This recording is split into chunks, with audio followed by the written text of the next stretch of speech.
What's going on, people? It's Mr. back again with the preview show, and it's arrived at last.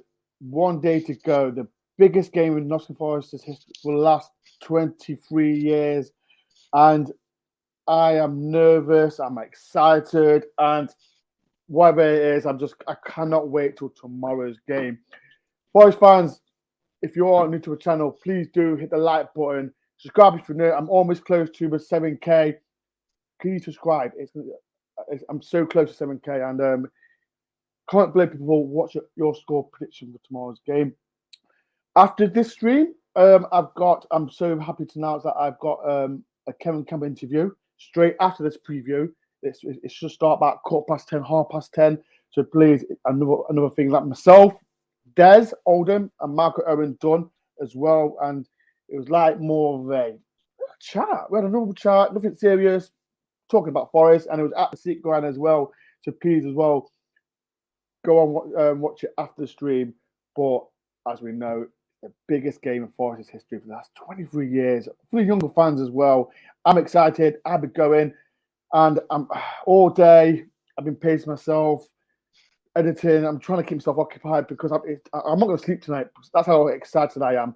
So I've got a special guest. As everyone's seen, I think Craig was on when we beat him. We beat us 2-1. And Craig, how are you doing? I'm bloody nervous, to be honest, mate. I've been pacing around the room all day. To be fair, yesterday I went to Longley to try and calm myself down. Nothing's worked because it's a huge game for us. Considering this is our second season back in the Championship. You know, the Championship, great league, really enjoy it. No VAR, there is, goal line technology, but no Hawkeye. But we need to get back there because if we don't, we're going to lose so many players. We've got the likes of Jefferson Lerma, Lewis Cook, Dom Solanke, all really big players. And I didn't want it to come down to this game, but it has, mate. It has. Like I said, all Forest fans, like I said, last time I spoke to Craig on his podcast, I was on his channel, and I watched all people. I enjoyed it, so people make sure you go and watch that as well. Last time we spoke, Craig, like I said, Bournemouth beat us 2-1, and it was one of the games Chris Luton was manager. And as a Bournemouth fan, can you remember that game? And it was one of the games, like I said, we wasn't bad, but Bournemouth, like I said, with their experience, it was deserving won it from them. Yeah, to be honest, it wasn't poor performance from Forest. We did go down to 10 men around about the 60th minute, which was a sending off for David Brooks. It was a decent performance by Forest. However, we discussed after that game, was Houghton the right man? And I've worked out from the stats, you got 1 point in 7 games, which is 0.4 points per game, which is unacceptable for a club of Forest size. You are a lot bigger club than us, and that's why, a lot of fans will turn around and say, well, and I don't get this. We've got a divine right to be in the Premier League. I don't think any team has. But if you look at the size of the clubs, the history of the clubs, Forest, without a doubt, have got a lot shinier history. The Brian Clough years, the years in the Premier League, than we have. We were last in it a couple of seasons ago, and that was under Eddie Howe. But this game is really make or break because personally, and we had this debate earlier on as well, Mr. Dore, didn't we? Yeah. If we drop into the playoffs, I'm worried. 100%. People, I'm going to look for the comments, and there's quite a lot of comments coming in as well. If you've got any questions for Craig, put in the comment below. We'll talk about Bournemouth season as well. As well, like I say, It is a massive game. I can't, like, as all Forest fans know, I couldn't imagine talking about this. Getting to second place if we beat Bournemouth. It's just an amazing thing. Right, I'm just going to look for the comments. This is from Marcus. Even though, nervous everyone? No, I'm not nervous. I am. I'm not nervous at all. I'm excited, and it's just something that we can embrace. Figure anything else. So Tom says, "Come on, you Reds! Come on, Forest! I think I will cry if we don't win." Evening Ben, shout out to Jimmy. I can feel it. I get everyone's score predictions at the end, so I'm not trying to not at all. This is from Kate. I'm not sleeping tonight. Anyone else? I don't feel like sleeping because I don't know what's the word. If anyone understands what I'm going through, it's just one of the things. I'm excited as well. Here we go. This from D Chapo. Hope we go hard tomorrow as a show. We should go second. Let Craig's Bournemouth do the lottery playoffs. Yes. And before we do talk about tomorrow's game, Craig, and as we know, there was a bit of the game meant to have been played over time. And from a Bournemouth fan point of view, right, do you agree the game should be called off? Because you said on Twitter that there's waters everywhere, but do you agree the game was the right reason that the game got called off? To be honest, I can answer it in a couple of parts. So I know that there was damage to the ground, and the problem is it wasn't AFC Bournemouth's decision to call off the game. I believe there was health inspectors and safety inspectors coming round. I think the decision could have been made a lot earlier, but I think it was a case that the EFL and Sky actually pushed to keep the game on rather than calling it off, because I think it was unfair on the Forest fans as well to have to travel all this way. Unfair. It was unfair for me. Yeah, I think it was unfair, but that doesn't come from the club. The conditions in the area at that day, I went down to Sandbanks because I'm a little bit mad like that. I had a little walk down to Sandbanks, and it was like a river.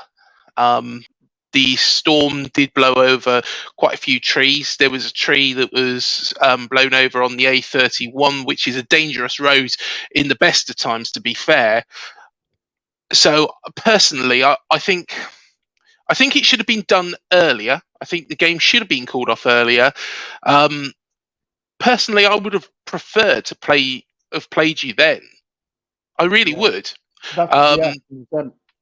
Because even though, and I know a lot of Forest fans say, and I might come under a bit of stick for this, we had quite a few injuries. Yes, we did.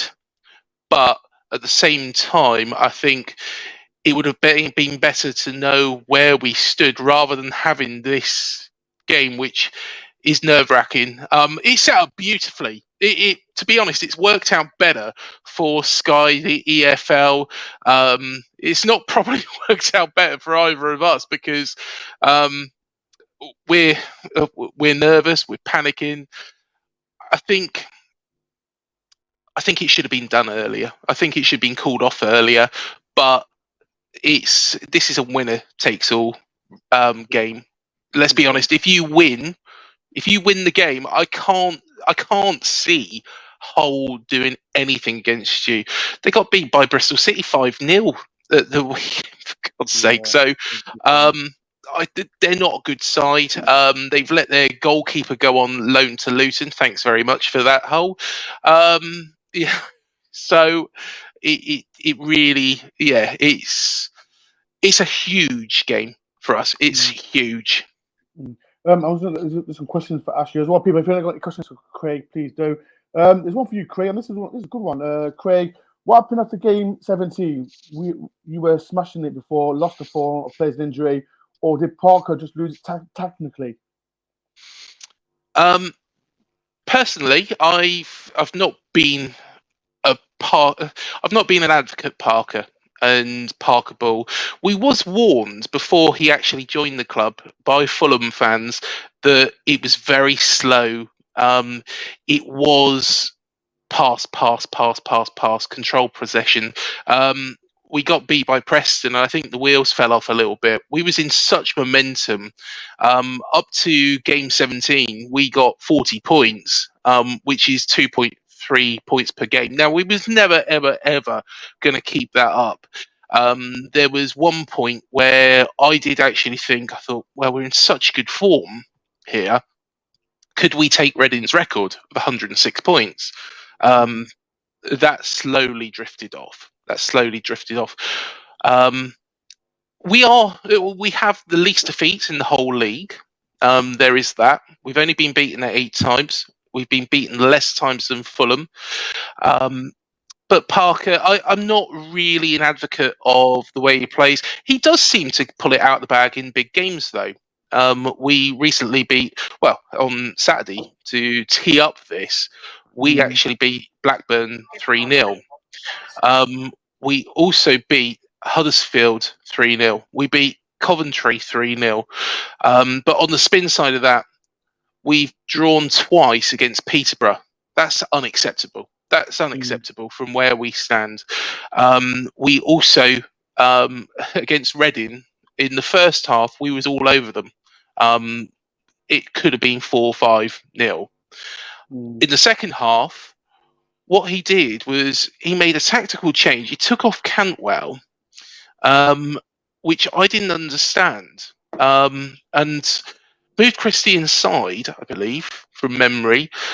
And it just seemed like we was protecting a 1-0 lead against a team which, frankly, we should be, beating quite easily. They weren't in very good form themselves. Paul Ince had recently taken over there, but we just seemed to sit on it, and we got caught out.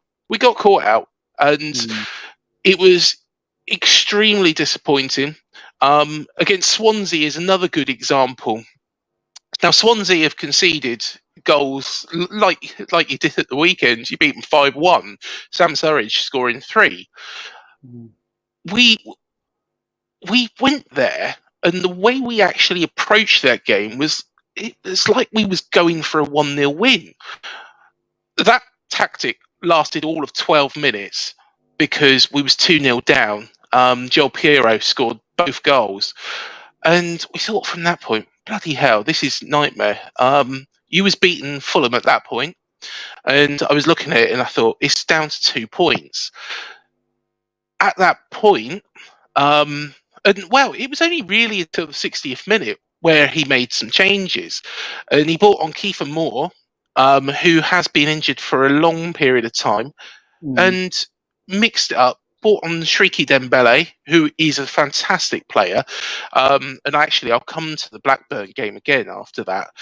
And we pulled it back to 3-3. But why did we go to Swansea and play like, I don't know if that was Parker's tactic, but we played like we was trying to go there for a 1-0 win, which didn't make any sense. They conceded 4 against Reading. Of course, you beat them 5-1. They've been leaking goals all season, and we just it didn't make any sense. Likewise, at the weekend, we made a positive tactical change, and we took off Jaden Anthony and put on Shriki Dembele again. And again, he was fantastic. He helped us get those and get us into that position to win 3-0. And sometimes I just think Parker's a little bit too negative. If we do blow this, surely there's got to be questions. Do you think he should get sacked if he didn't go up? Well, from the position that we were in, I think, there's got to be question marks. Whether or not he should be sacked for it, it's a difficult one. If he gets us through the playoffs, which of course he did with Fulham, then you could say he's dodged a bullet. But I think if we was to stay in the Championship for a third season, we'd lose a lot of players. And question marks have to be raised. Look at the team that we went up with in 2014-15. Those players, you had the likes of Mark Pugh, signed from Hereford. You had Harry Arter, who you'll all know. He was signed from Woking for, I think it was 40,000. You had Steve Cook, who, before Eddie Howe arrived, wasn't getting a game under Paul Groves, who was frankly terrible. Do you miss Steve Cook? Oh crikey, yeah. To be honest, do you wish? Right, let me try and switch it. Do you wish he was, like I said, he's doing well for Forest, but I know he wasn't playing time for Bournemouth, but like, do you think he could have done a job for Bournemouth with this team they're in now? Yeah, I think he would do. Just before he signed for you. In fact, I did an interview with him, and he was very, very coy on his future.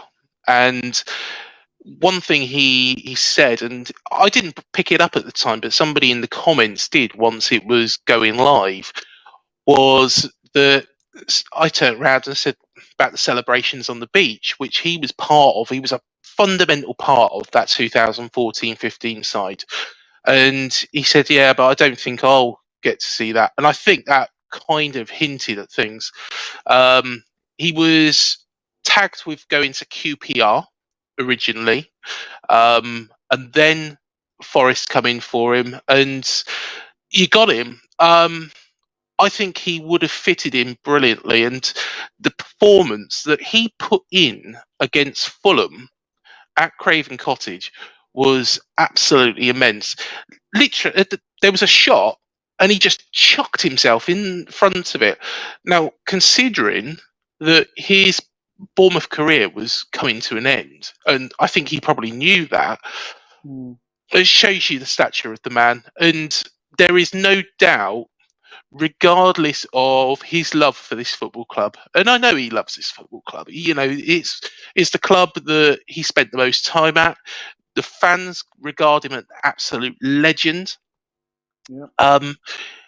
He's a Forest player. He's being paid by Forest, and he will put everything on the line.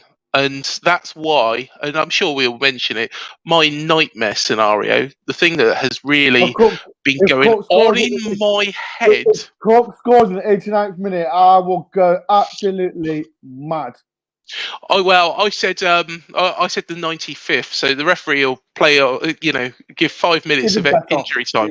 Do you know what? If I'm sat there tomorrow, I don't think I'll be sat there, to be honest. I think I'll be probably off my seat. I don't think I'll be able to sit down. But if the fourth official holds up 5 minutes, I will be shitting it, to put nicely, Mr. Dorr. Right.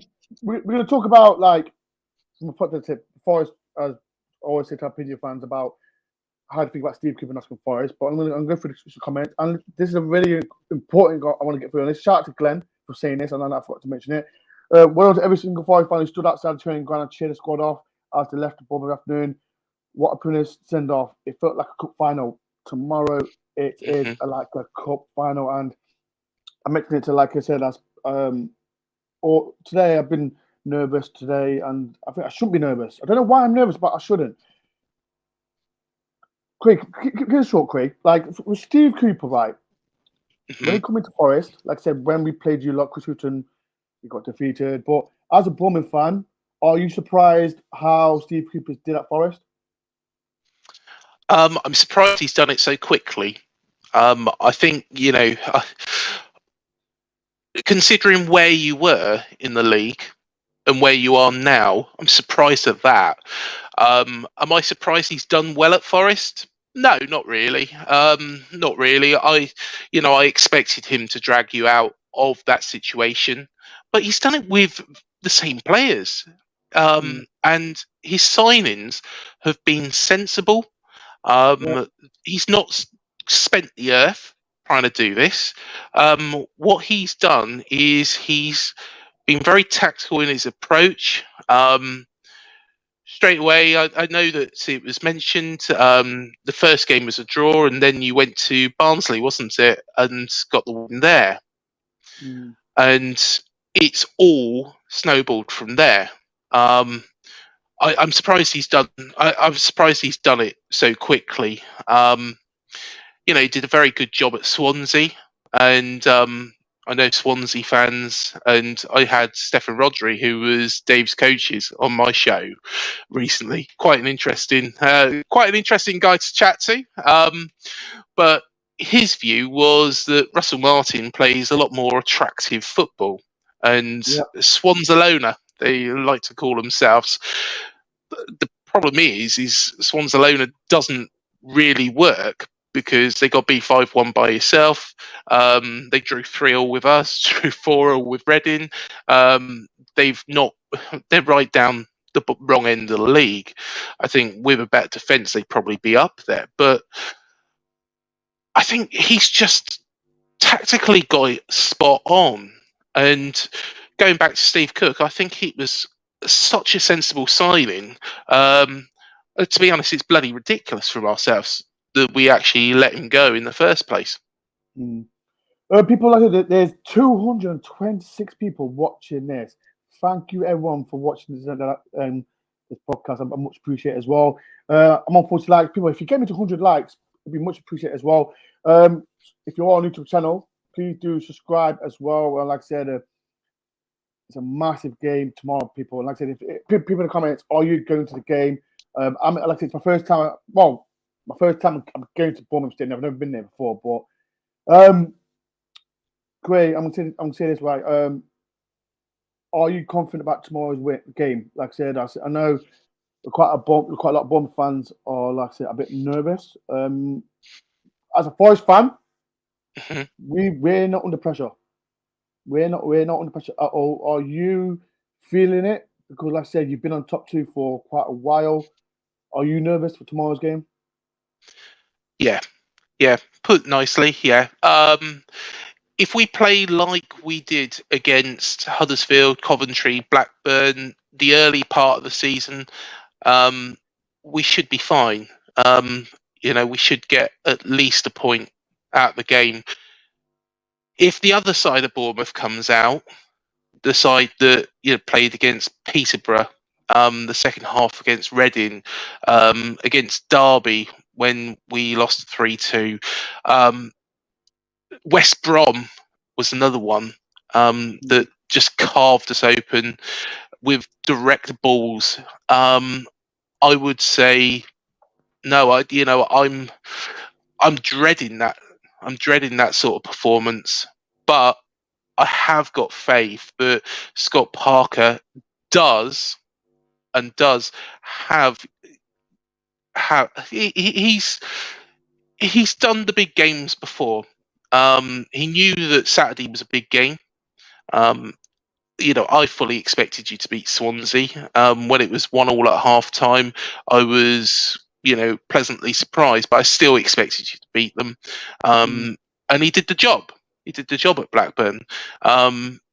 He's got, this game is massive.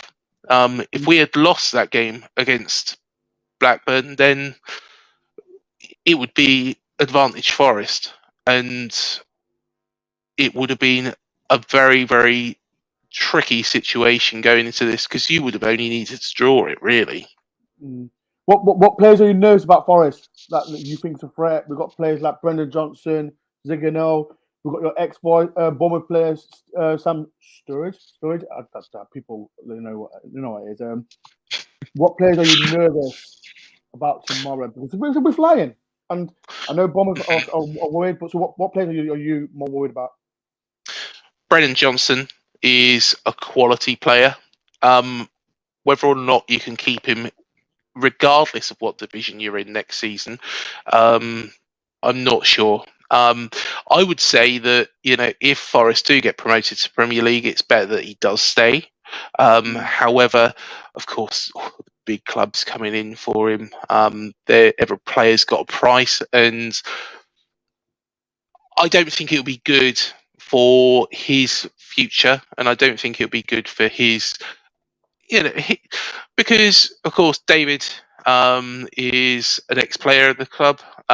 He's a big fan of the club as well. So I think it's better that he does stay at Forest. But I think the money will come calling. Zinkernagel has been good. He's been a quality player. Sam Surridge, who... Are you nervous? Are you nervous? After scoring 3 goals against Swansea, you nervous? Do you know what? It could come back to bite us again. Written in the books. Stoke fans, I don't understand, didn't rate him. I always thought he was a good player, but I think I don't think he actually got enough time. I don't think he got enough time here, to be fair.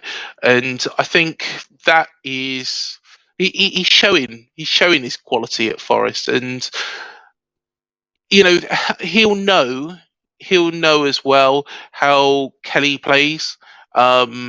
He might know something about the youngsters as well. He'll definitely know about Adam Smith. So there is that danger as well. Because the other way to look at it is Steve.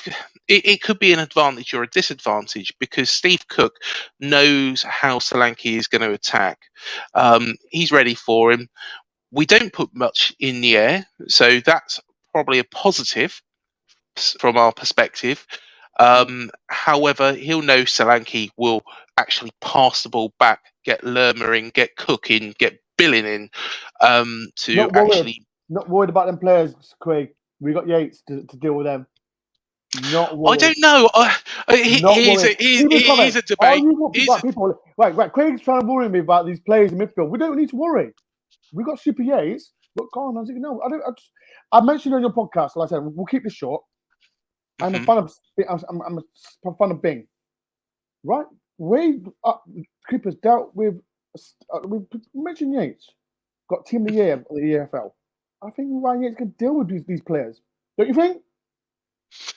I think we've got the better midfield. Personally, I think Billing is outstanding on his day. He, from time to time, he's had some off days. Lewis Cook is absolutely on fire at the moment.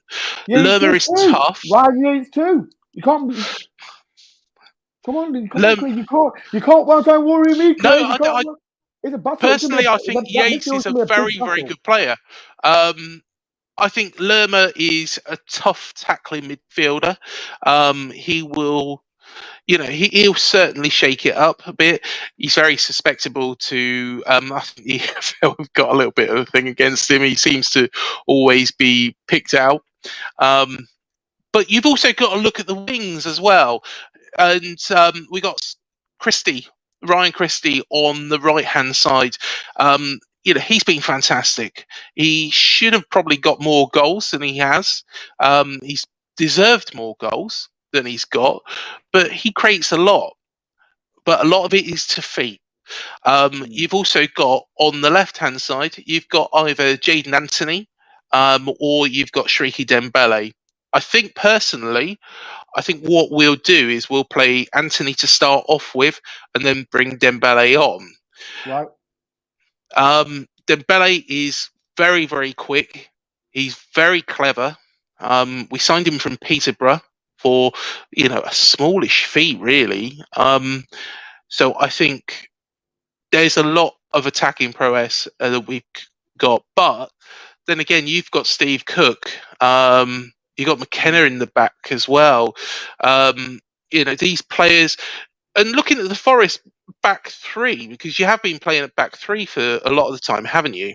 Yeah. I think personally, the back three are quality. I think probably the toughest defence in the league at the moment. I remember seeing a stat as well. When was the last time you conceded more than 2 goals?